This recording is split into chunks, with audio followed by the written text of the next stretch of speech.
Saganowitz Studios proudly presents The Story of Watergate, narrated by Ethan Saganowitz.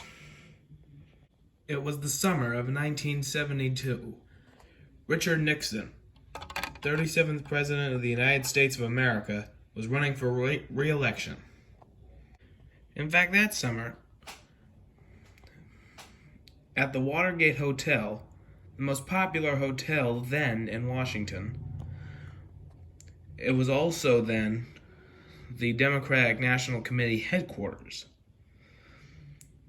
One night, June 17th, 1972, 5 men broke in to that hotel. This operation was carried out and planned by none other than a creepy guy in a mustache, G. Gordon Liddy. According to law enforcement, the burglars stole and wiretapped into information on Democratic nominees, possibly to get some dirt. But later that night, a night guard there, Frank Willis, saw them and then called 911. They were later caught and arrested by police. 2 of them had claimed to police that they had links to the Nixon administration. The Nixon administration later then said they had no involvement and had no ties to those men. Though there was one tiny issue, the Nixon administration was involved. And there was another issue. That night of the break-in, after those people were arrested, Attorney General John Mitchell was called and told that Operation Watergate was compromised. Yet he did not know that his wife, Martha, was listening to him all over the phone. That's right, she would become a whistleblower.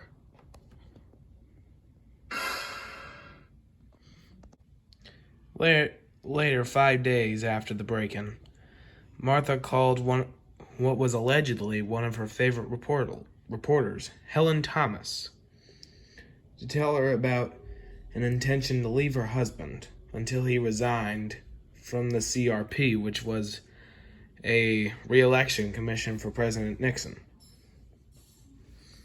However, someone related to the Nixon administration broke in and then just abruptly stopped the call. After the call was abruptly ended, Thomas tried to call Martha back, and then the person related to the Nixon administration who kidnapped her said Miss Mitchell is indisposed at this time and cannot talk, and then hanged up. However, Martha was later released from the kidnapper.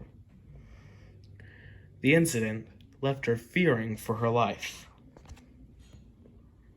In ways to block the controversy of Martha Mitchell's comments about Watergate and what she heard, President Nixon and mostly his members of his staff said, "Martha, she has a drinking problem. She doesn't know what she's saying. She needs help." He later won in November re-election in a landslide. He was later sworn in on January 20th, 1973. So help me God. So help me God.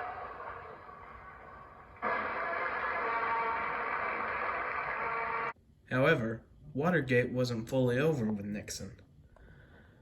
Just 1 month later, the Senate voted 77-0 on a resolution to create the Senate Watergate Committee, which would investigate the Watergate Break-In. The committee conducted several hearings in the fall of that year and had multiple people from the Nixon administration and out of the Nixon administration. Martha Mitchell spoke to the committee privately about Watergate and what she heard. The most bombshell moment of the Watergate hearings was when John Dean testified. He was a White House counsel of President Nixon. He told the committee that there was a cancer going on the presidency. That's what he told President Nixon. And when asked if any tapes in Nixon's office existed, he said yes. Later, the committee then subpoenaed Nixon to hand over the tapes to them. Nixon refused, citing executive privilege, and then told Special Prosecutor Archibald Cox to drop the subpoena. Cox refused. President Nixon then called Attorney General Elliot Richardson, the new Attorney General then, to fire Cox. He refused and resigned in protest. Then Nixon called Deputy Attorney General William Ruckelshaws and ordered him to fire Cox. And then he also resigned rather than fire Cox. Then finally, Nixon then called Solicitor General Robert Bork to fire him. And then he carried out the order. This would be known as the Saturday Night Massacre. But though, despite multiple district court rulings in Washington, Nixon still refused to give up the tapes, citing executive privilege. This would also be compared to, I don't know, something that would happen like 50 years later after Watergate. But however, the Supreme Court was the one who handed down the final decision. They made an 8-0 ruling. It was 8-0 because Justice William Rehnquist, then Justice William Rehnquist, recused himself from any Watergate case and any case that involved Nixon, because he was then just appointed to the Supreme Court by Nixon. But in the end, an 8-0 ruling that no president was above the law and that the tapes needed to be handed to. But afterwards, when the tapes were released, one tape that caused controversy, the smoking gun tape, made people go out in the streets and protest. Many of them wanted Nixon impeached. But so far for that first part of the year, Congress wouldn't do nothing to impeach him. They were just too busy with the Watergate investigation. Until later afterwards, a year later, in 1974, after those protests were done, Congress finally did something that made Nixon sweat a little. I know, a little gross, isn't it? Well, anywho, they began trying to do an impeachment process on Nixon for abuse of power, obstruction of justice, etc.